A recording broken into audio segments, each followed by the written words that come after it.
Artie is live in Old Saybrook to explain what it is and why it matters for your health. That's right, Mark. You can't see it, you can't smell it, you can't touch it, but it can absolutely affect you. We're talking about the ultraviolet or UV radiation from the sun, and it's the kind that can sneak up on you and cause skin damage, sunburns, and long-term health risks.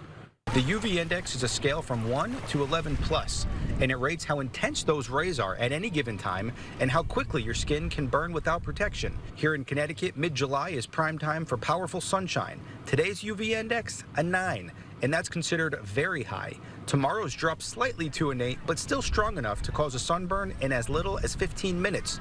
The UV index is typically at its lowest in the early morning and later in the evening. It climbs steadily through the day, peaking between 11 a.m. and 3 p.m., right when many of us are out for lunch, beach trips, or running errands. Yeah, absolutely. Staying in the shade, having umbrella, staying in the shade, making sure you're staying wet and hydrated, drinking maybe sports drinks, things like that. The peak time of year for UV exposure is around the summer solstice. This year it fell on June 20th, and it was when the sun was highest in the sky. That extra height shortens the atmosphere's protective path, letting more radiation through. Even on a cloudy day, up to 80% of UV rays can still reach your skin. Well, they probably should have an umbrella if they aren't as tan as me. They should stay hydrated. They maybe should stay out of the sun, but sometimes you're just braver than the sun, and that's kind of where I come from. So what can you do? Sunscreen with SPF 30 or higher, sunglasses, hats, and shade all can help.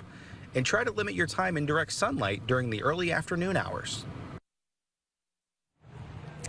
And I'll say I was very surprised at the amount of people who didn't know the magnitude of the UV index, but that's why it's so important to get the word out and to, more importantly, apply that sunscreen and apply it often.